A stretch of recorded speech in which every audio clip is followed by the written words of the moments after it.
a little over a year and a half ago, I took an art class online, and it opened up in me something very wonderful.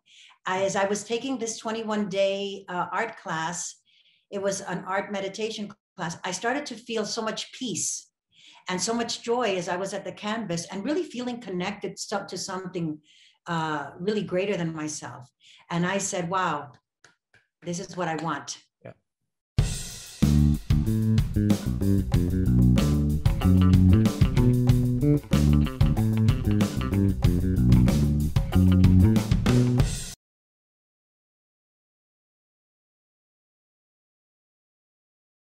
Right.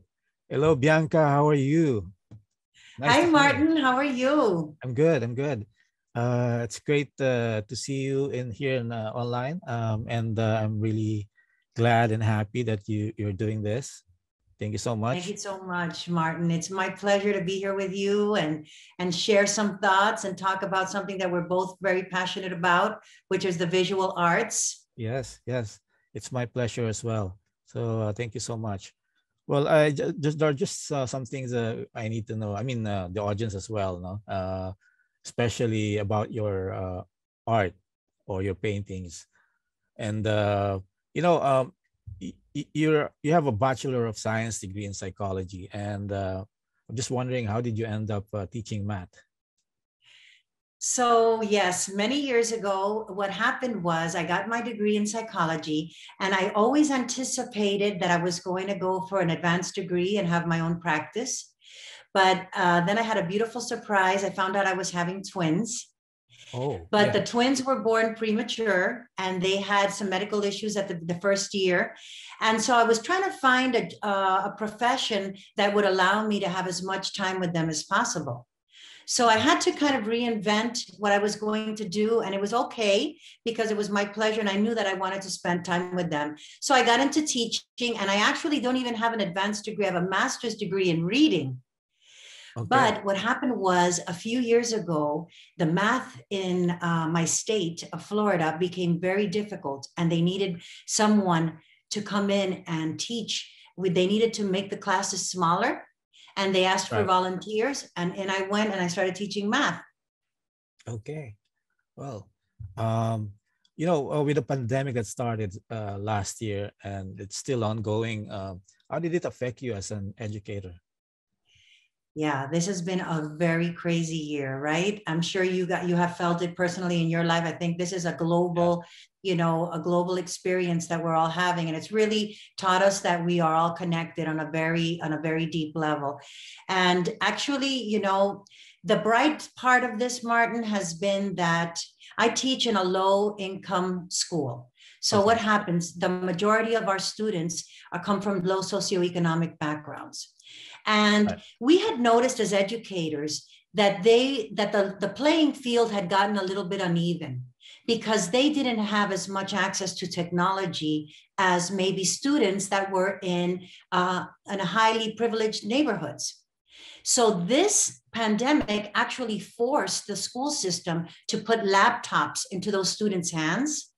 And those students are just as capable as students that are coming from affluent households.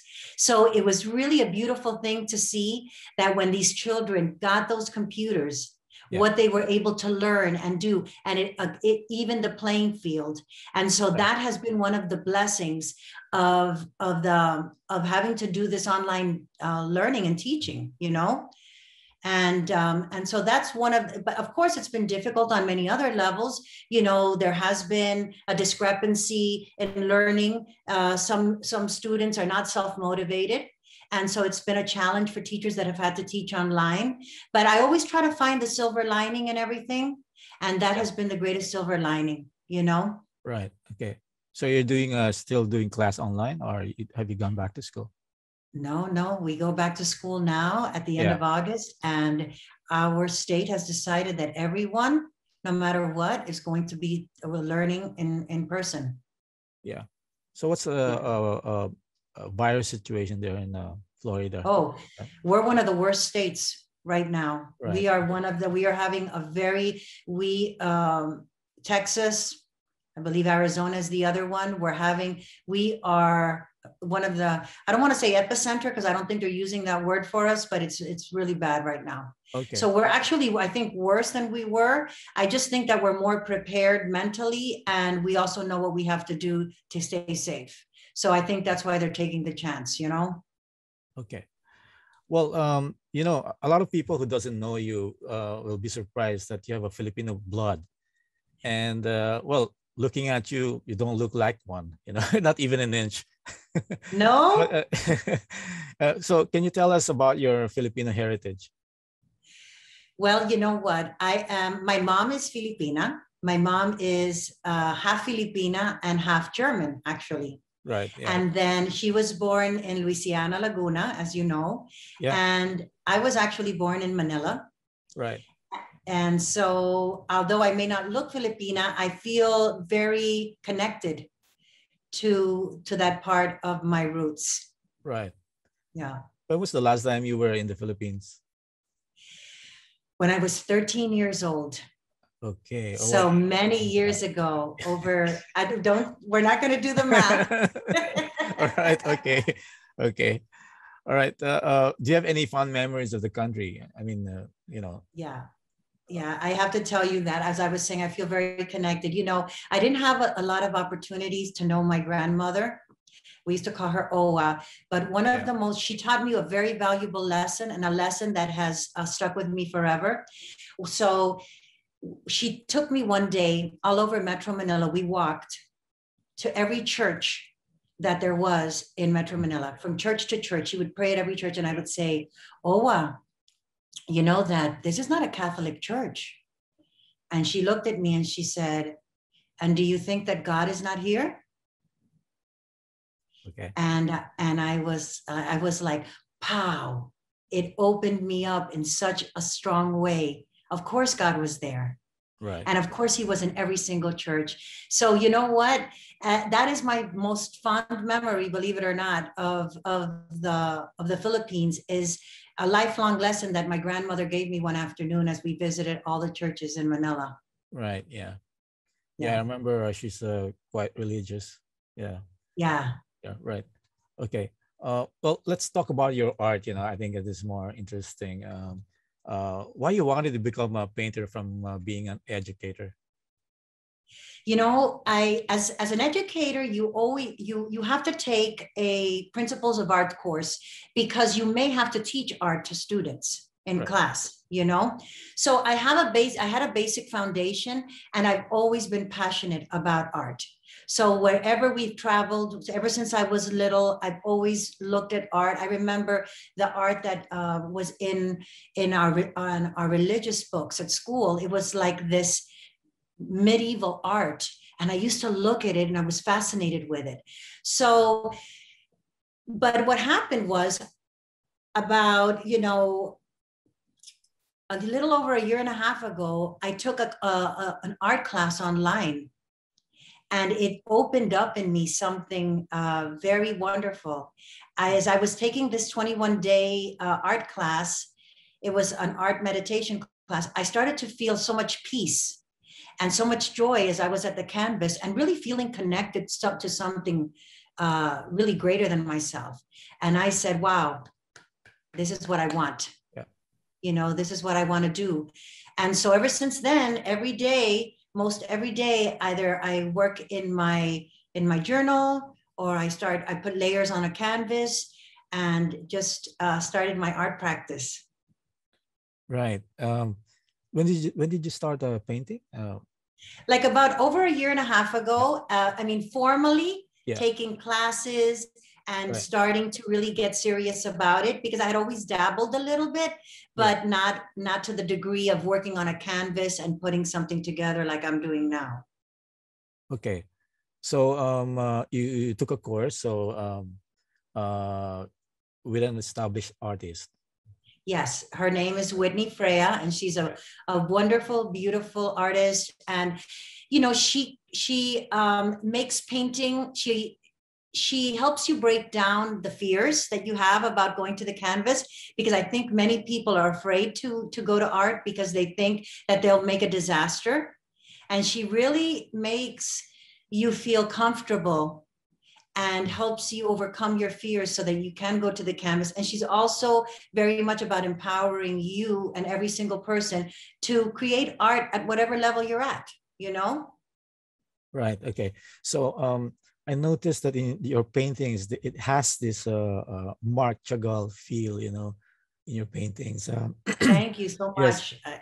And well, Marc Chagall is one of my favorite painters, and I just noticed there's a vibe into it, you know, and Yeah. also talking about your paintings, you know, I know one of your paintings.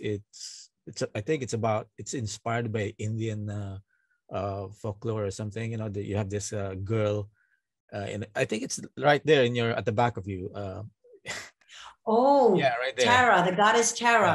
So She's a Buddha. right. Okay. Did you were you inspired after you visited India? I think you mentioned that in your yeah.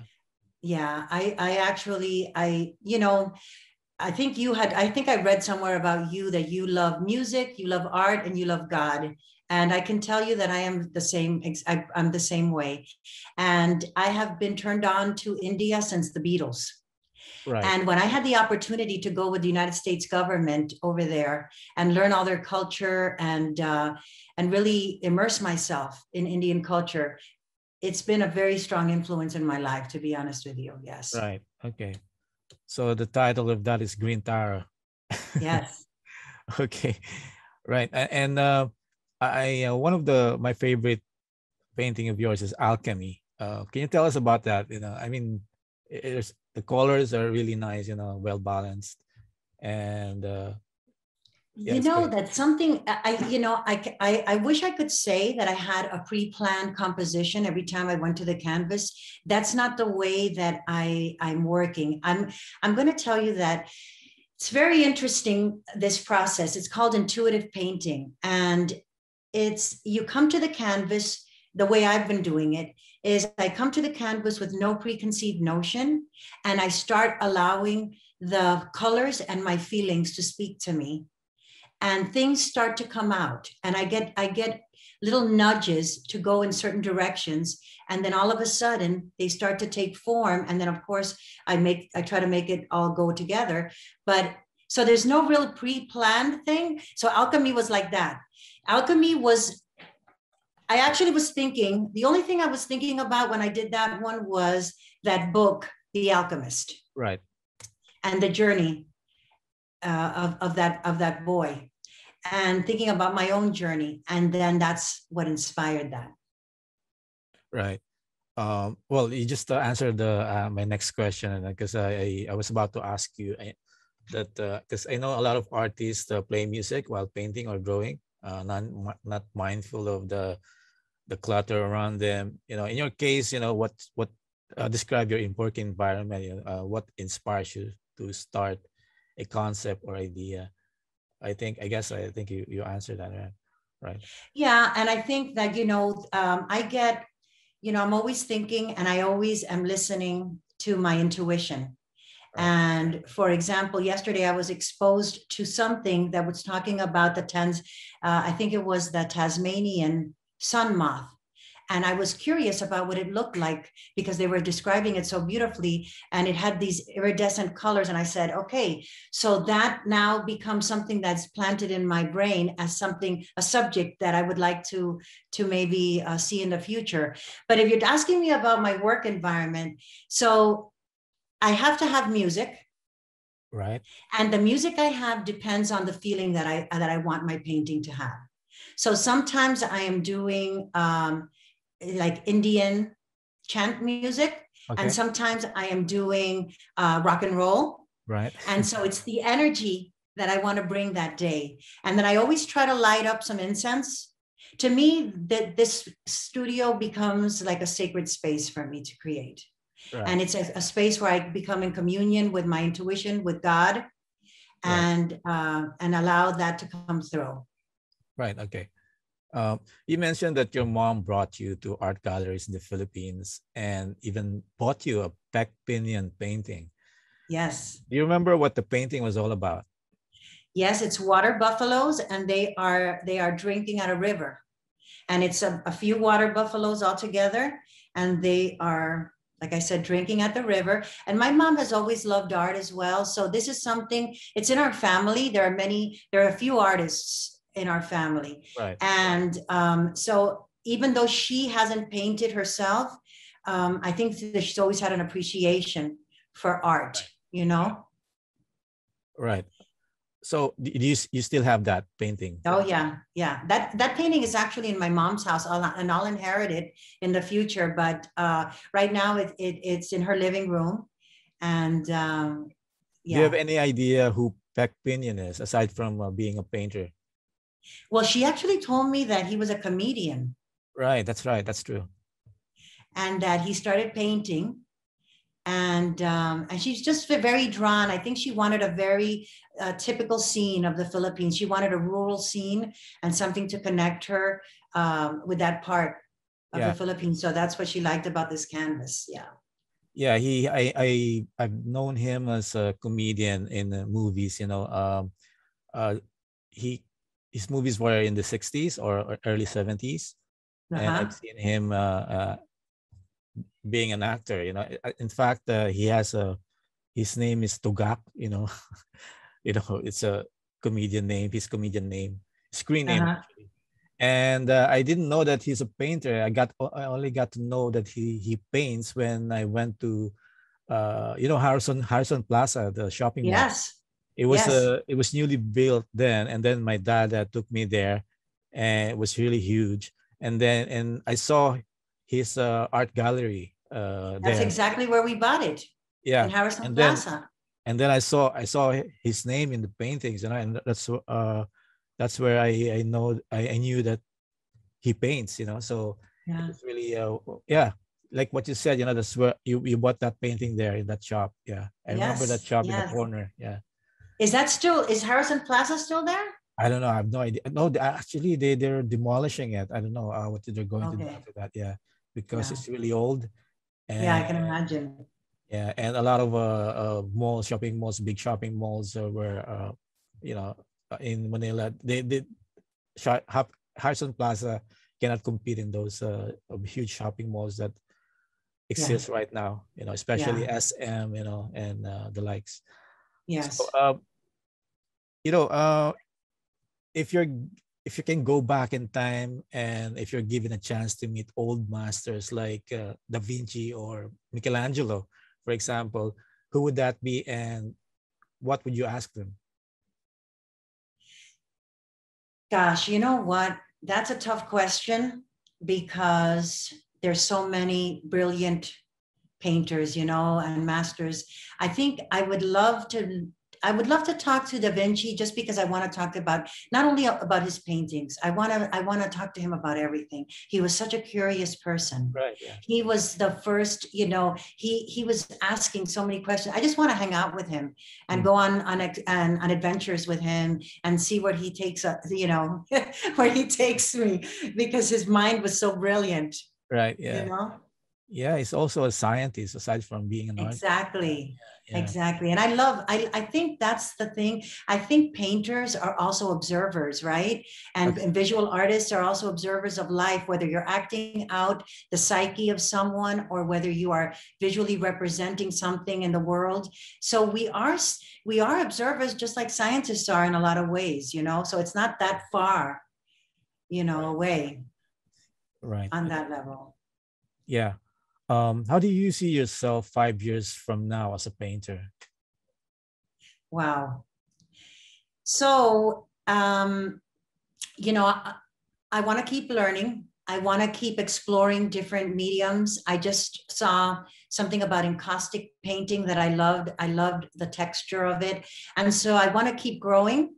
But honestly, I want to continue expanding my presence in and maybe have some showings. Miami has Art Basel, Right. and I really would love, one of my goals would be to actually have an exhibition there, Right. Yeah. you Yeah. know.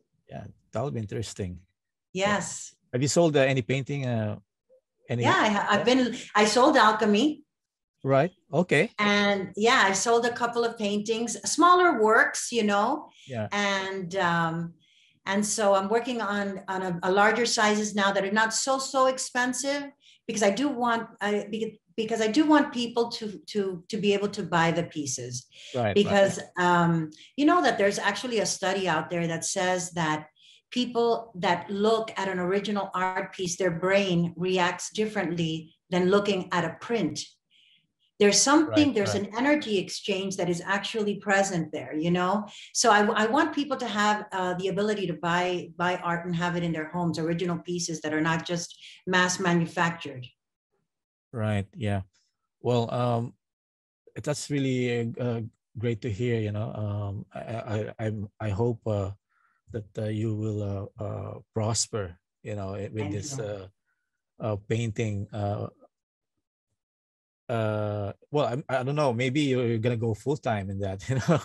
Oh yeah, no, that's my goal. You know, I have a couple of years. You know, I am in the educational system, Right. Yeah. so Florida. So I have a few years left, not too many, but still some.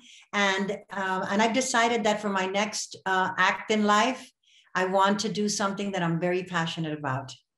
And I'm passionate about education, but but it, you know, it's a very demanding job, What's and the I'm ready to, yeah. What's Go the ahead. mandatory retirement age in Florida? Well, you can't retire before 62. Okay. Okay. And then, of course, with Social Security, that's another whole system that we have here. Right. You know, the maximum benefits are at 67. Right. But yeah, that's not, I don't anticipate going that far. Right. Yeah. Yeah. Well, thank you so much, Bianca, giving us for telling us about you, about yourself, you know, in your plans. And I'm really glad that you did this, and I'm happy. It's really a pleasure talking to you. And thank you, Martin. You know, I think you're doing something important as well. You know, the arts are something that people want to know about and people are curious about. And by being able to talk to different people in different sectors, you're also making the public aware of other opportunities that they have for themselves if they love the arts and they might not be an artist. So Yeah. I'm very glad to have been here with you and share my little corner of the world. Yeah. Well, it's really a pleasure. It's really a Thank pleasure. you. Okay. You Thank you too. so much. Thank you so much. All right. Thank you, Martin. Okay.